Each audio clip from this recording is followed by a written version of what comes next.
You have people from third world countries overseas in different continents Yeah. coming to the Mexican-American border. You don't have to be a overpaid, fat female lesbian to not be able to handle a fire that's raging with that kind of severity and that kind of wind. This is not deep state. This is your idiots operating. He designated the Mexican drug cartels as foreign terrorist organizations. Tariffs are fine and probably better if you don't have the income tax. He's got to get rid of the income tax. Are we going to now call it the Gulf of America? I like that idea.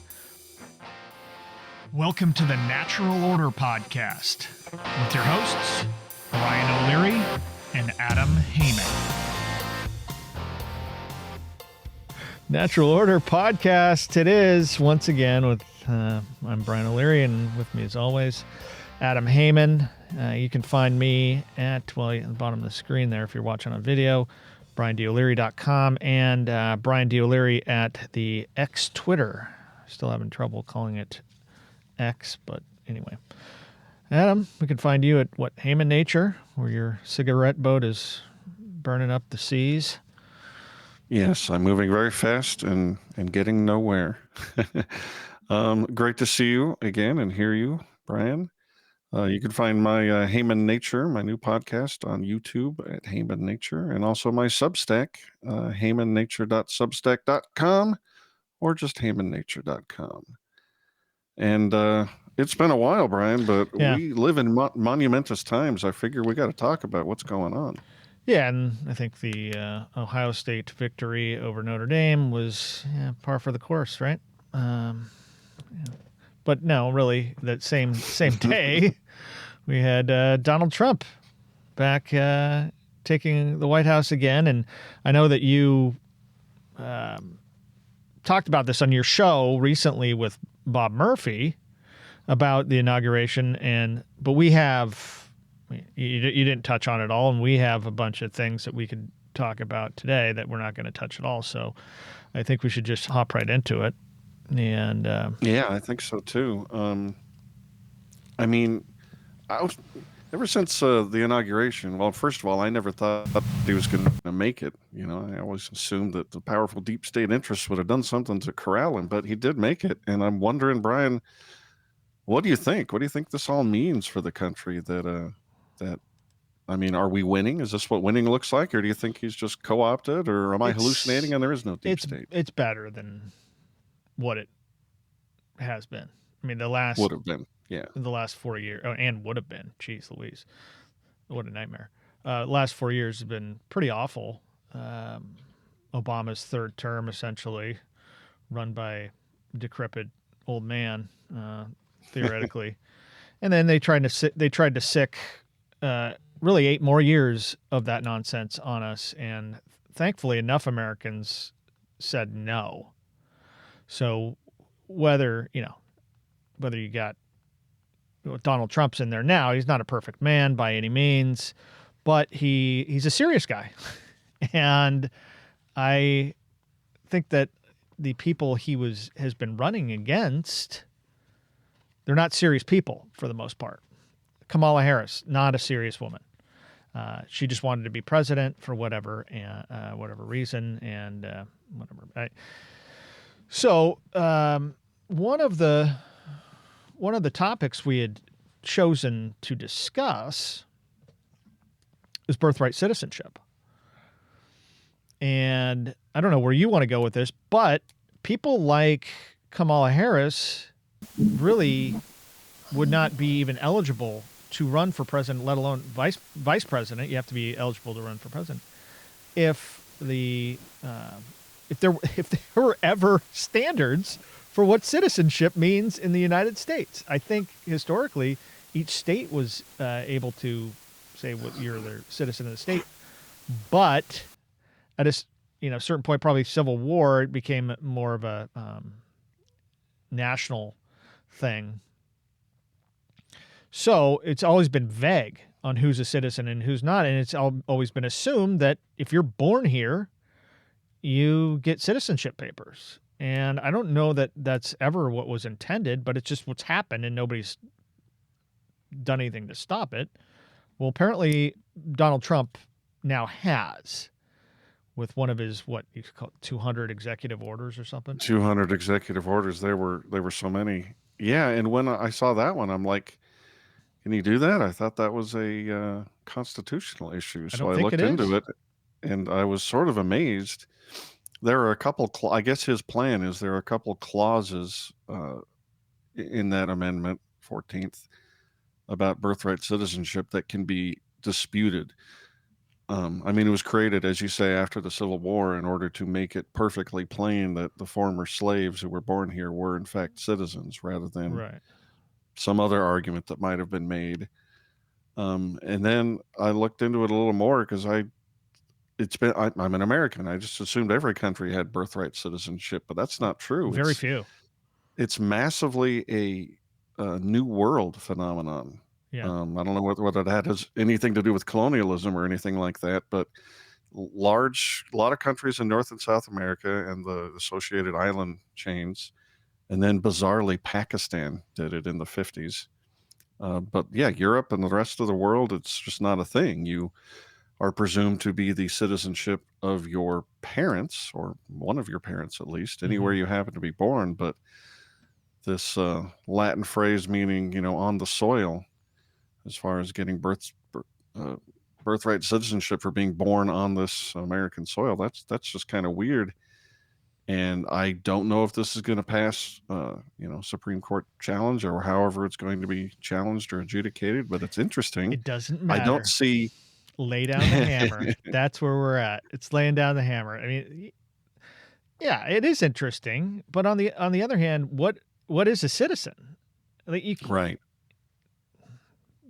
it's I a mean, philosophical argument, honestly, it comes down to it. And if you put to the aside the issue about whether you should let people cross the border and live here and work here, and just put that aside for a second, I don't see any particular reason that just being born here means you get to vote as an American and change the laws and access everything else. We have a social safety net. I wish we didn't. We have a welfare state, but I don't see why just being born here means you have access to that and all the qualities of a citizen.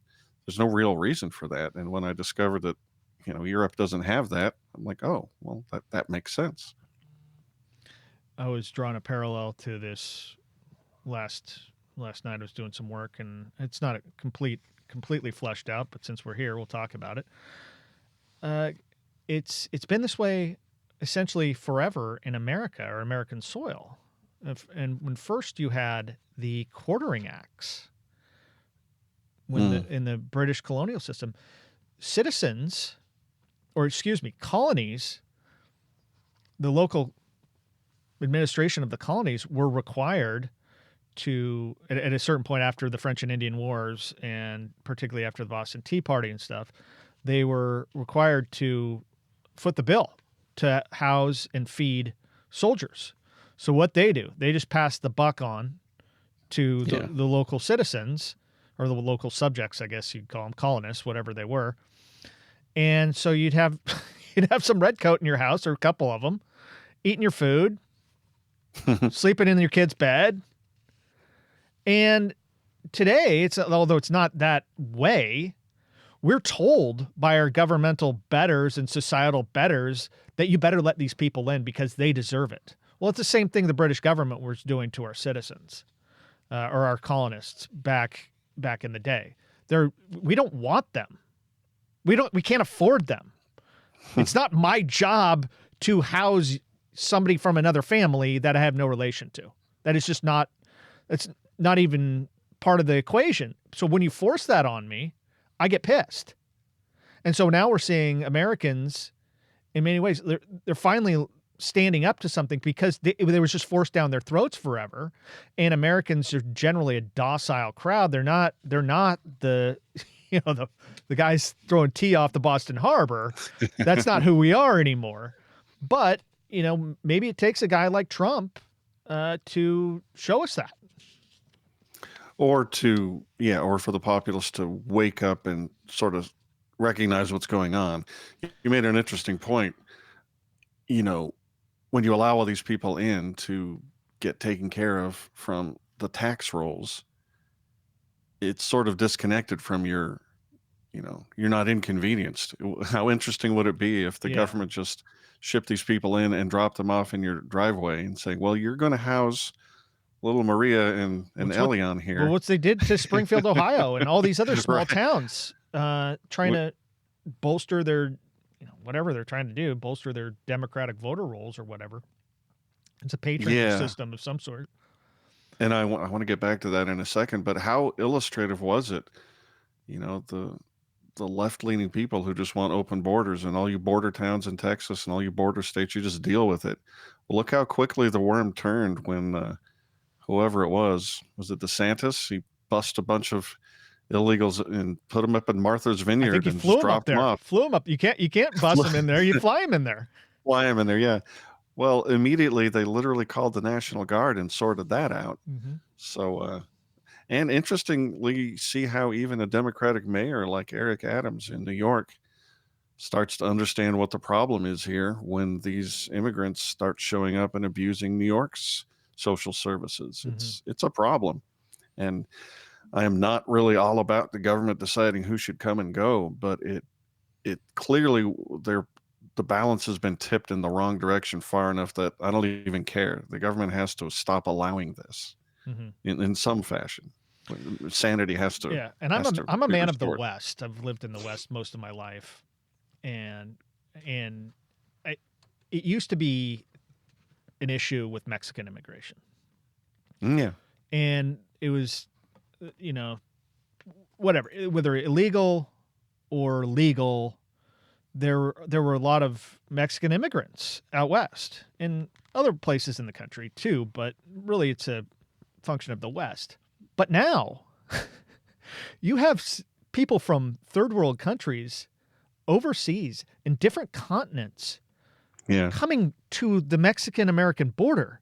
It's not a Mexican immigration problem anymore. It's not like that was one thing that I think could be, I guess, lack of better terms, handled, because it's essentially one ethnic group.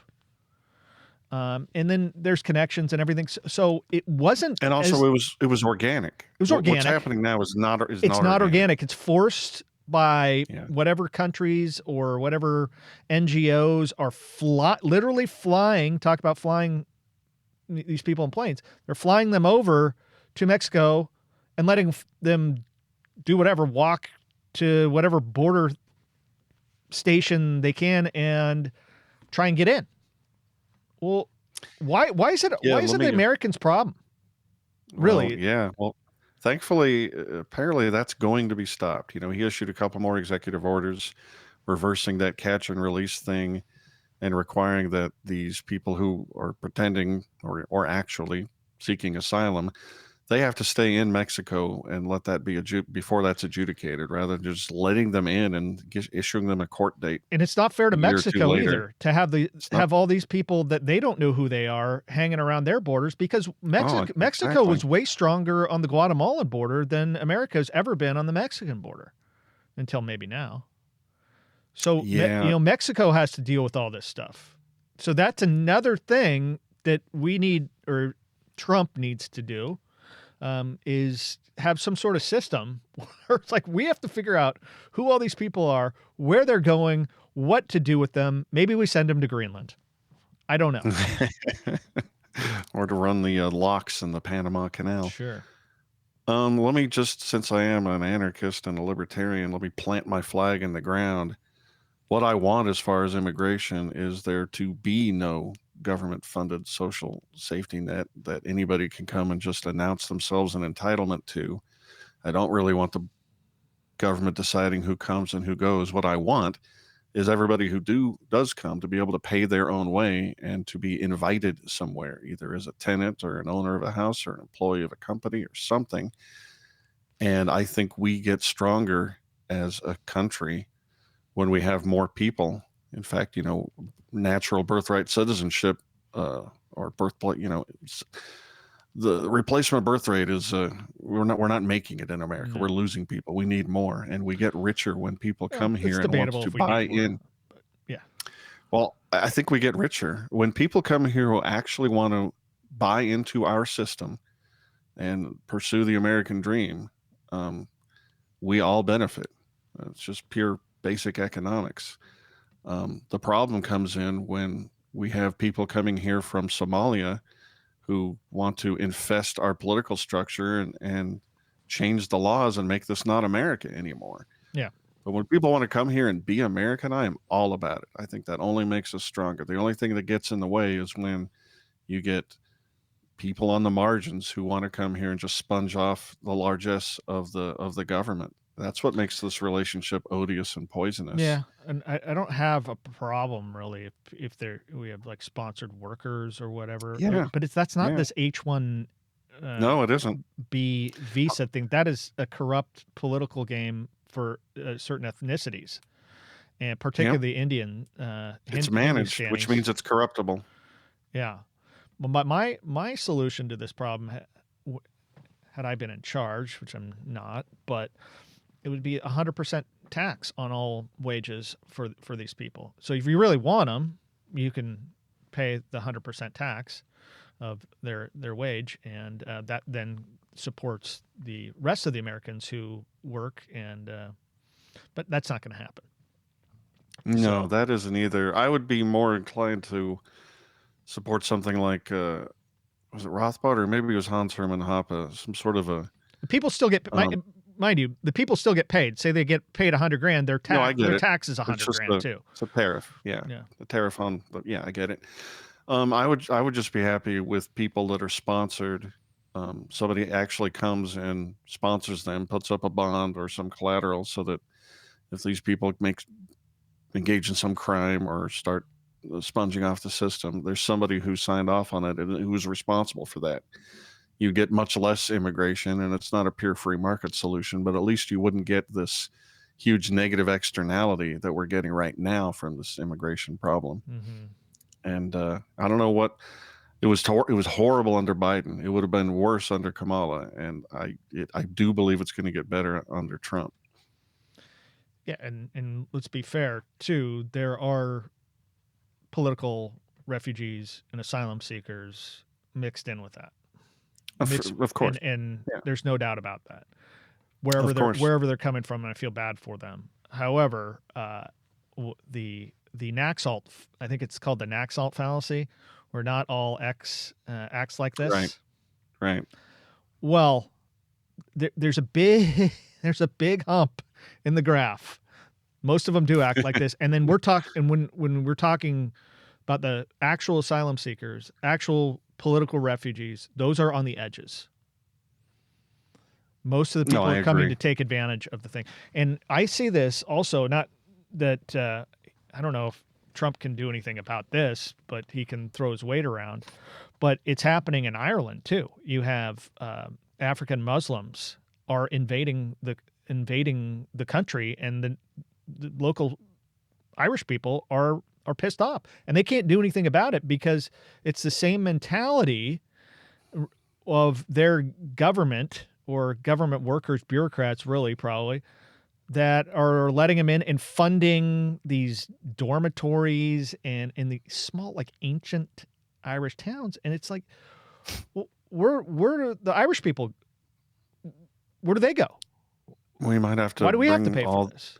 We might have to bring all the Western Europeans over here, because I wonder if Europe is lost. I mean, the UK has this problem. The Scandinavian countries have this problem. Germany has this problem, and they don't seem to be able to defend themselves, maybe from white guilt or colonial guilt or whatever it is. And they're even they're losing their civilizations. They're losing their societies. Yeah, Ireland and Britain, they're islands. Like, so you have to like, take a vessel to get in there somehow.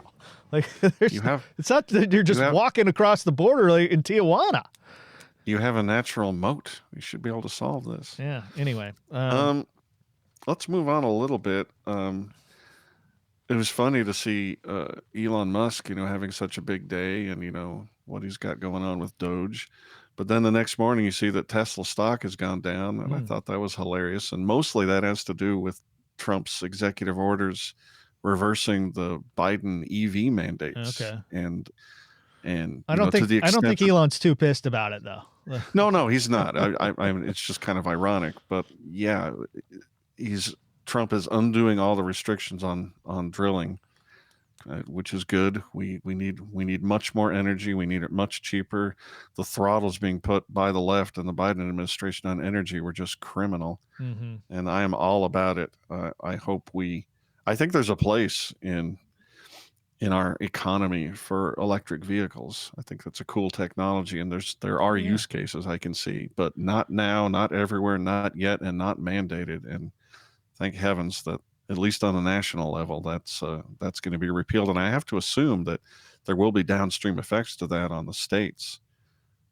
Even a place like California, I bet, is going to rethink what it's doing. Well, maybe we'll see. I mean, you got Governor Gavin Newsom out here, who is a criminal in his own right, but he's doing his best, and the legislature is just saturated with these Democratic liberal thinkers and doers that I don't know if we're getting out of that unless these federal mandates can overturn that. Because I think we're at like 2030, 2035, something like that. All Yeah, vehicles to be sold in, yeah, and that's coming up quick.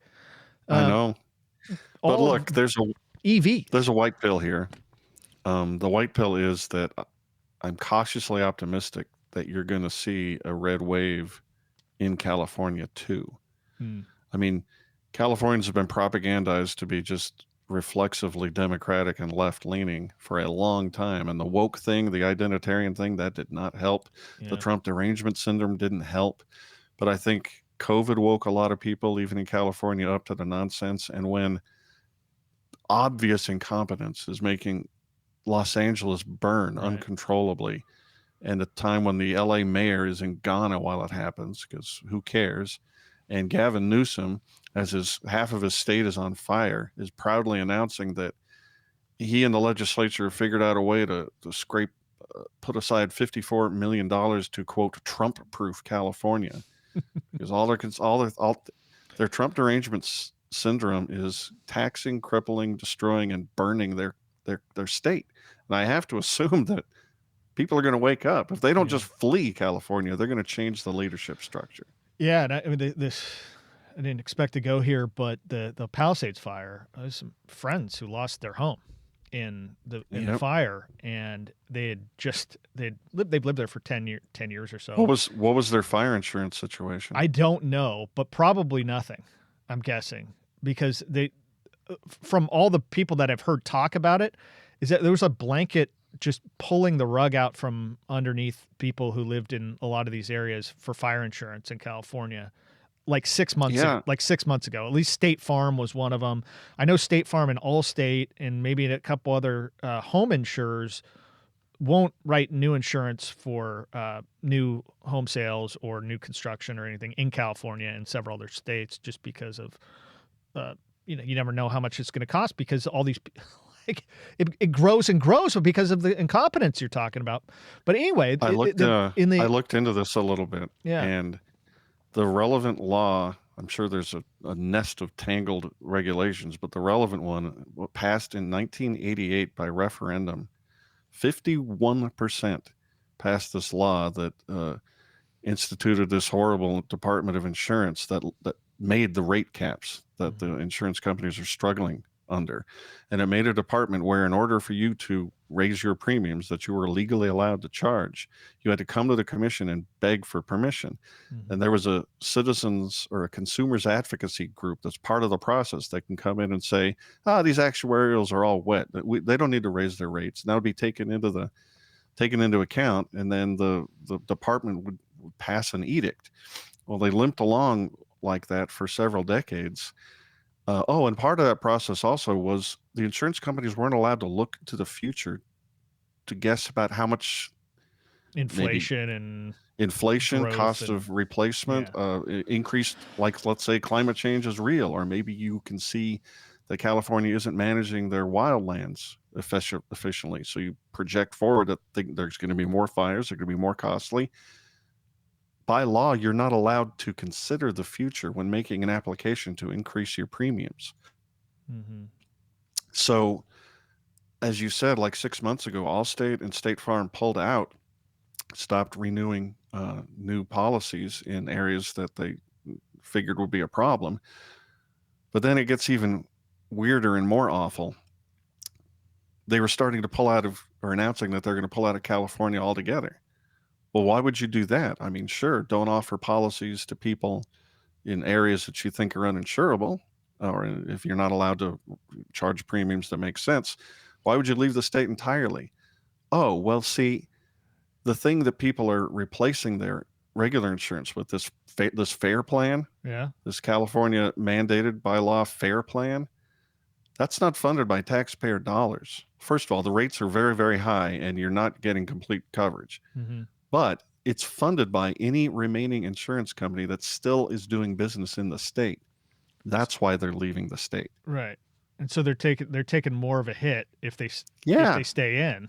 Yeah. So, they can't charge a premium that makes sense. They're exposed. I mean, they're not there to just give away money. Yeah. They're there to offer an insurance policy. Well, auto insurance is similar in that regard, at least in Oregon. I imagine it is in most states where you're required by law to have insurance. So then if none of these insurance companies will write you insurance, you get put in this bucket. And then they have it's like, all right, you get this guy, sorry. Well, I had that insurance at one point. I was 22 years old. Me and two other friends bought an old school bus.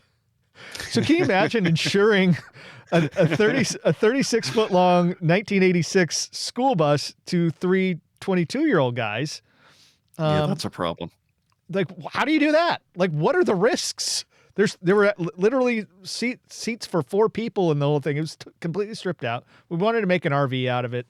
Ended up it was a total money pit. But the point being, we had to. I don't even remember who the insurance company was, but it wasn't like we didn't seek them out. We got put in a pot, and then somebody just took it, and it was more than I would have liked to pay, but it was probably more than the insurance company wanted to insure for also. So, yeah, those programs are common. I think I was in one too as a very irresponsible young 20-something. Yeah.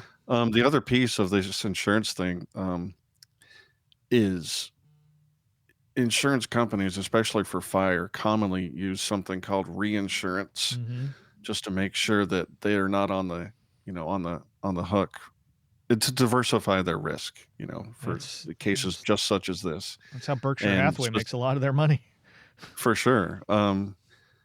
And yeah, one of the biggest problems, they probably wouldn't have pulled out if they had just been allowed to take into account the cost of the reinsurance increases in charging premiums. But the state of California said, nah, we don't care. That's on you. And it's tragic. Yeah, I mean, getting back to the fires, though, you had Rick Caruso, and you talked about the mayor of L.A. Rick Caruso ran for mayor of L.A. and lost to this woman who was in Ghana. Rick Caruso had a shopping center, still does actually, in Pacific Palisades. It was like one of the only thing that remained. He had his own. He's the one that own fire took department. It upon himself. Yeah. And so that's interesting. He hired his own fire department or fire crew, or I don't know how. And we were talking about it. My wife and I were talking about it. She's like, "How do you hire your own fire department?" I said, "You get guys that are willing to go do it, and you pay them. You pay them enough." And that's really what it is. And it's how fire insurance and fire departments used to be. Fire companies, if you paid them the money, they'd put out fires in your house. If you didn't pay the money, they'll pass right by. And then that became a bit too discriminatory about the people who didn't pay. So then these things became municipalized, and and go from there. But another example here is another friend who was caught pretty close to some fires a couple of years ago, and he lives in an HOA. And speaking of, you can go back to one of our older episodes when we talk about HOAs. Often maligned, but he said this place is great because we're in fire country, but they do the landscaping where they keep it short, and so if there's any fires, it just kind of burns out a little bit, and then the other landscaping is whether it's the rock or the hard concrete. It's not a lot of barriers, in other words, to protect the homes from becoming tinderboxes. And Yeah, so, yeah, when you get private solutions, it's remarkable. People act like actual real problems are real problems, and they address them. Even in L.A., property owners with big property up in the hills, they cut their own brush back. It's a thing. I think famously I think it was the Getty Museum. There's this huge property on the hills, and they know how big a deal this is, so they cut all that back every right. single year, whether it's wet or dry or whatever. Santa Ana wind season or Well, that's another thing that like this is historic. Santa Ana, the Santa Ana winds are a problem, but this is historic.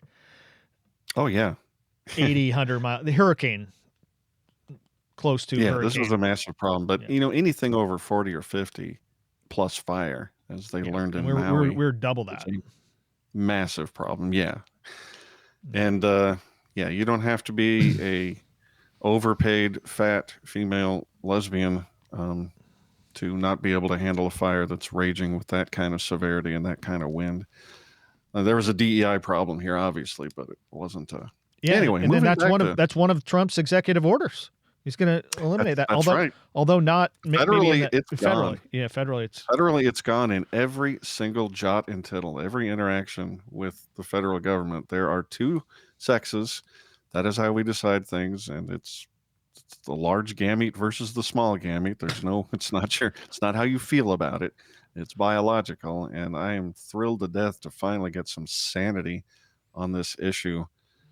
I'm sick to death of people being beat over the head with this trans lunacy, especially women who have to suffer with this nonsense. Men in their bathrooms, men in their prisons, men beating the hell out of them in MMA competitions. I mean, it's a joke. It's a travesty. Yeah, that's a whole other issue. Why are women fighting in the MMA in the first place? But I hate it so much, Brian. I hate it. It's so popular, and it just looks so wrong to me. It is wrong. I don't like to see chicks getting punched in the face. Yeah, that's not right. Yeah. All right. Maybe we got time for one more topic here, Adam. And then it's still related to executive orders and Trump and his pardons. And you have the Free Ross sign behind you. And that's Ross Ulbricht, who was finally pardoned as we're speaking yesterday, I believe it was. So Tuesday he was pardoned. He was, said on day one, you guys were promised supposedly that he'd be free, but he's out. Our friend Tom Woods lost $1,000 in a bet, I believe, to someone. My tech bros assure me that Tom didn't really lose. He should challenge, because this is obviously a, what's it called? A zero-based ordinal system. So the inauguration was day 0, and Tuesday was day 1. I don't know. Fair enough. Fair enough. I was disappointed that he didn't get pardoned on the first day, but when Trump did it, he did it late Tuesday. We're recording Wednesday, the 22nd. He did it late Tuesday, and he did a full pardon, not just, commuting the sentence or whatever, a full pardon. And I thought that was so great. He's out. He got out later that night. He was already packed, ready to go. And Trump gets a lot of gaff for his brash personality, and he insulted Rosie O'Donnell, and he's mean to little Marco, and he can be a jerk. Little Marco, the Secretary of State. The Secretary of State, right? But he called Lynn Ulbricht, Ross's mom, personally, and said that the pardon is official, and so he can be a class act when he does the right thing. And as far as we brought Trump to the Libertarian National Convention in Washington, D.C. in May, and he waved the signs in his face and got him.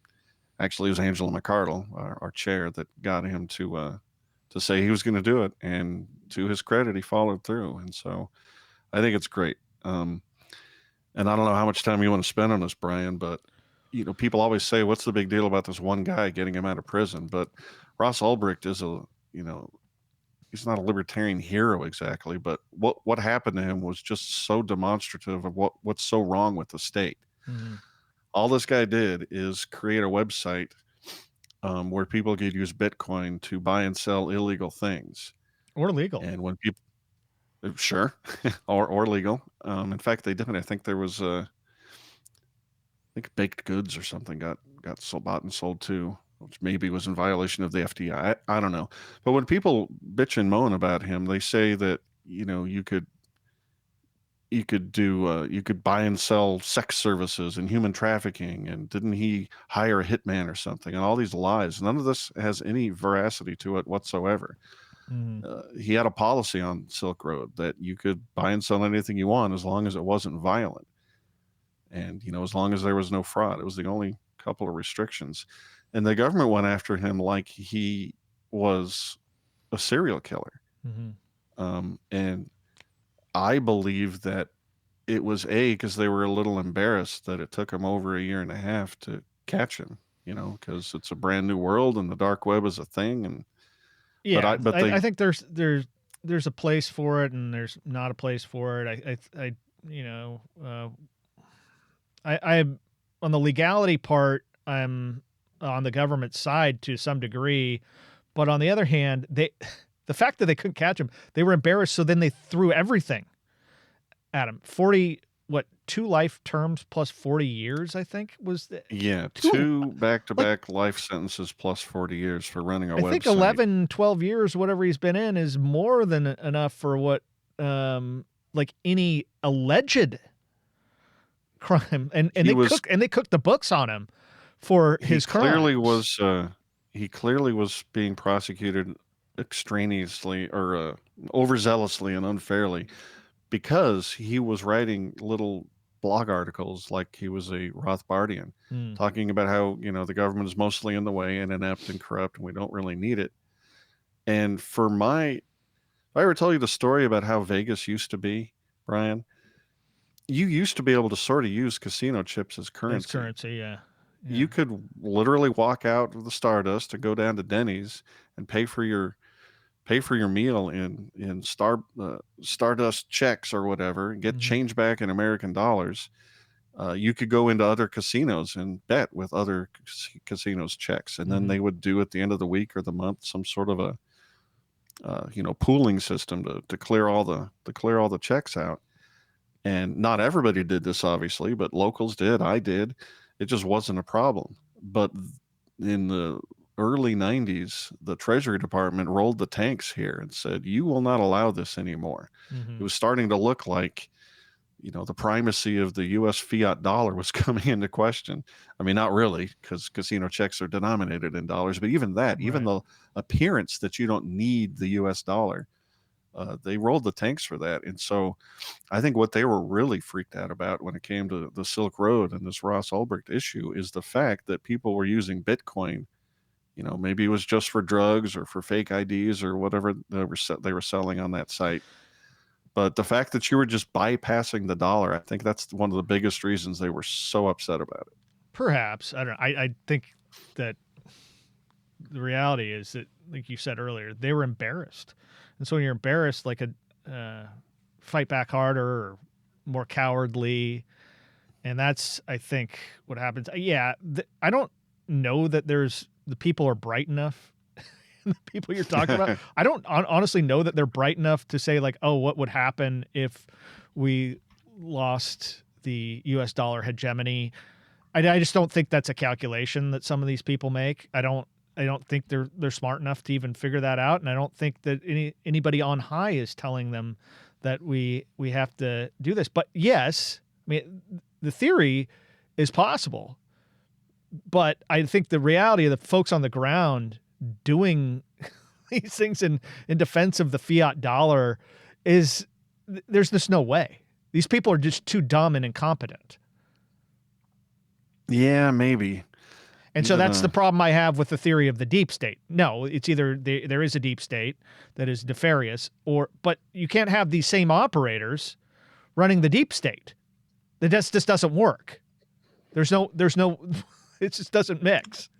Well, I think there are several deep states, a couple of handfuls full of different powerful lobbying oligarchies, and their interests aren't perfectly aligned, but they know who's playing ball and who isn't playing ball. And all of them know which side of their bread is buttered on. So I don't know. I think they did more than throw the book at this guy, at this kid. Yeah. I mean, they threw 100 books. They threw the entire library at him.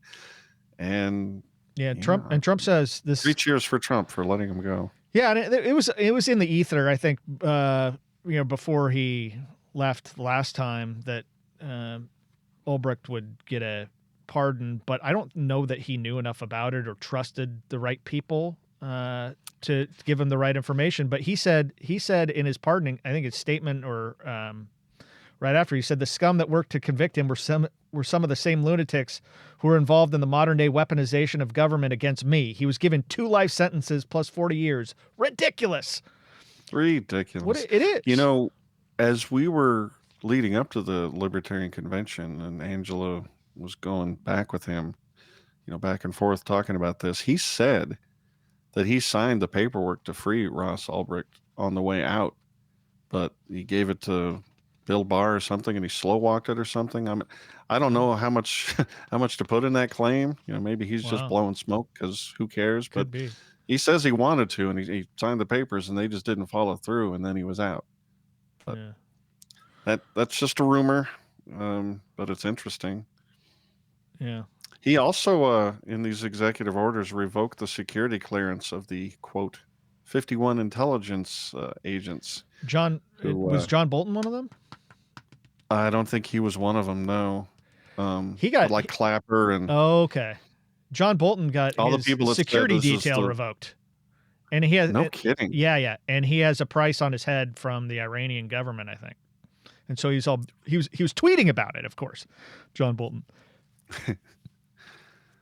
I don't think he has anything to worry about from the Iranians, but the Americans might be mad. Some.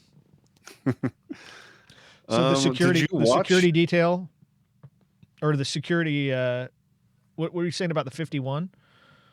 Yeah, the intelligence agents who swore up and down that, they didn't technically say that Hunter Biden's laptop was a Russian disinformation prop, but it had all the signs. It had all the earmarks, which is what allowed the media class and the elements of the deep state who wanted to frame Trump.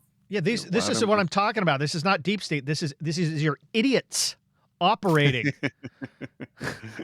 And we take them seriously until, Trump comes around. The thing I've said, obviously, is that if there is a deep state operating to remove Trump, they're awfully feckless. Yeah. These 4 lawsuits, they're all so goofy and weird, and they didn't go anywhere. And even these assassination attempts, I don't think anybody was involved except for the lone goofballs. But if they were, well, you managed to get his ear, I guess. But I would expect better from the CIA if they were. Exactly. They didn't miss JFK. They triangulated on that target. So maybe I'm wrong. Maybe there is no deep state, or maybe they think that in the modern day and age, we don't have to go that hard. We can use political machinations to wrangle in people to get them to do what we want them to do. They tried the first Trump administration. I know. And they did a pretty good job of, neutering him essentially. And then we get Joe Biden, and so they realize, oh, come on, we need him back. So maybe that might be what it is. I don't know.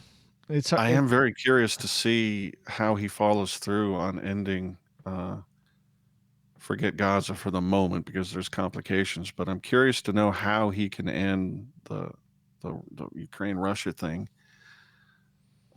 because he's a deal maker and all, but I really worry that he doesn't have any foreign policy experience, and those people that he surrounded himself with don't seem to be too good. So, yeah, he's got new people around him. Probably they're not the same. Probably better people, but it's still they're not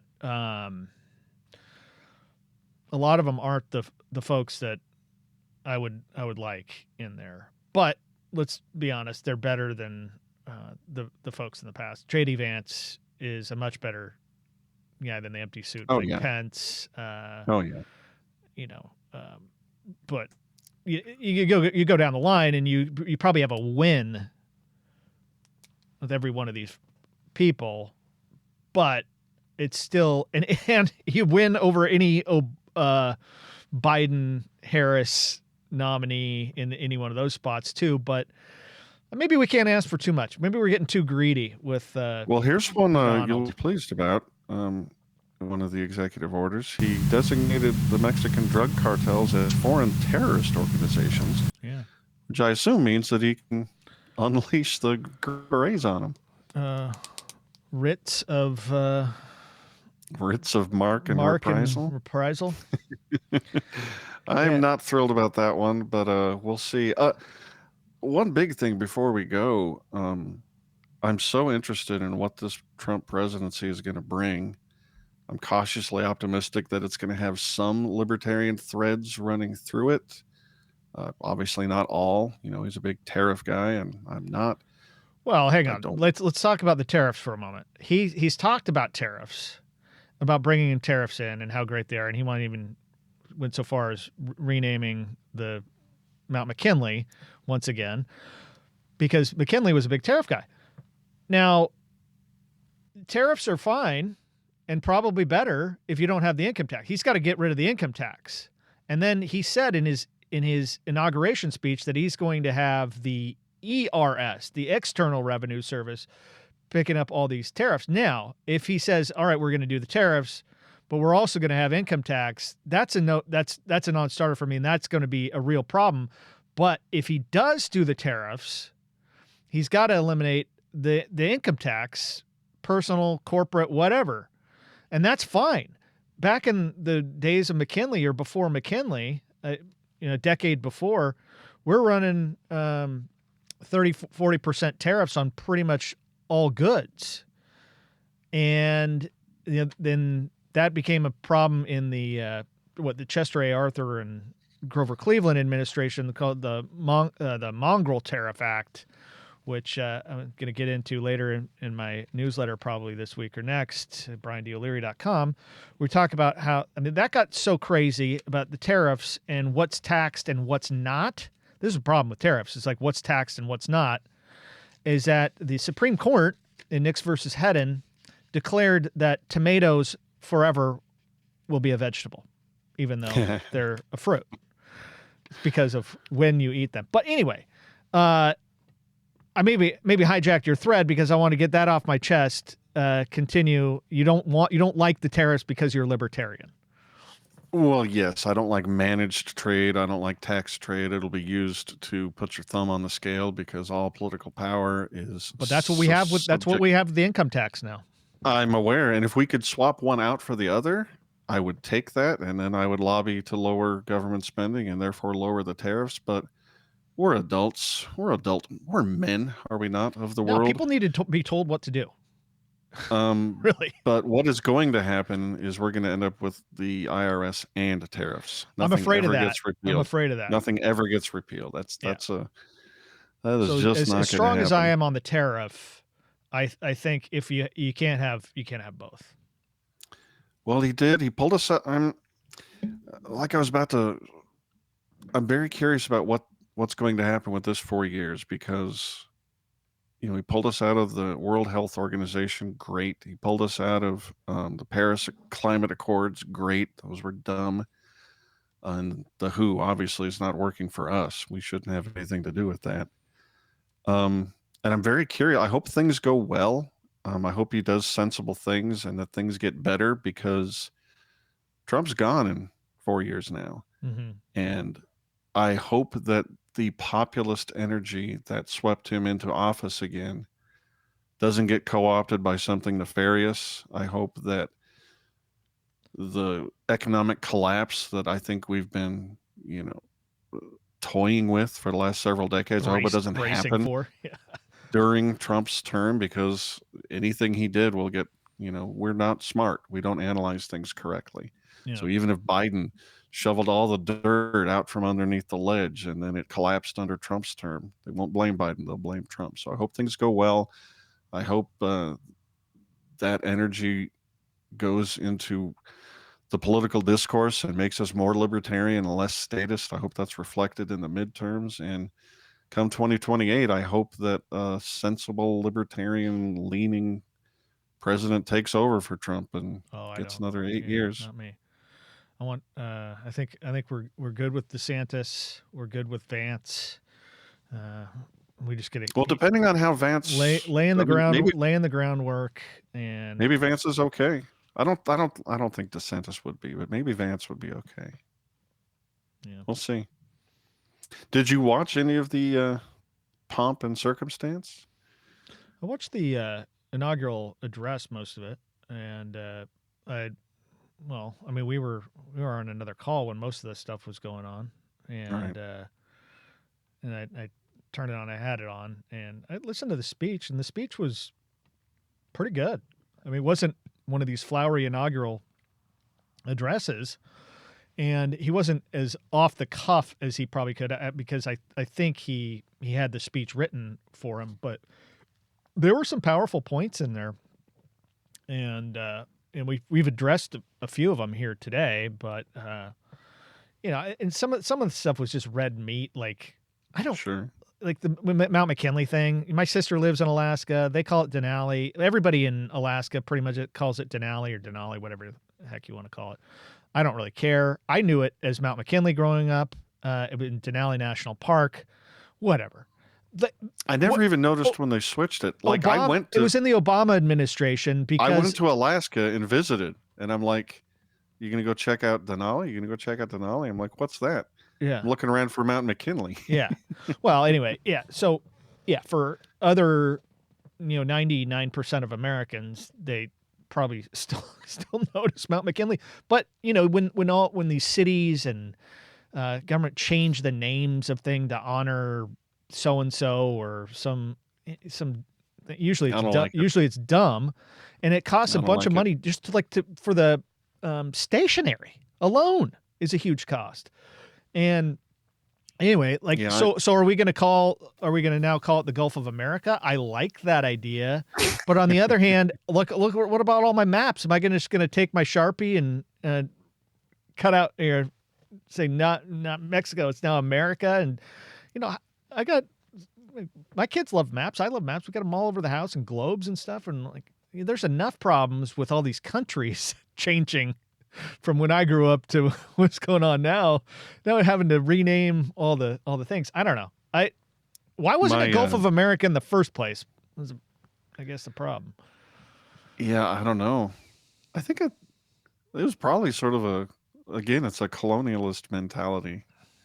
We own the whole world, so yeah, we'll name the thing over here kind of after you. The Spanish were whatever. The Spanish were the power, and they named it Gulf of Mexico. Yeah, I mean the Western the colonial powers, Portugal, Spain, Holland. I don't know if it was in the inaugural address or maybe the party the night before, but when he was mentioning his pick for the head of the Department of Education, I think he just offhandedly said if she does her job right, she'll put herself out of a job or something like that. That's good.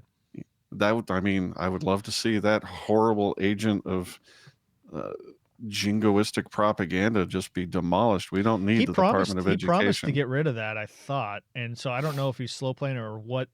So some of these things, like, you would like them to be destroyed immediately, but who knows? There's some sort of system in place that, yanking the rug from underneath it immediately would cause a lot of other things to crumble, perhaps. I don't know. But I hope by the end of the administration, that department's done, and hopefully like 3 or 4 others are done.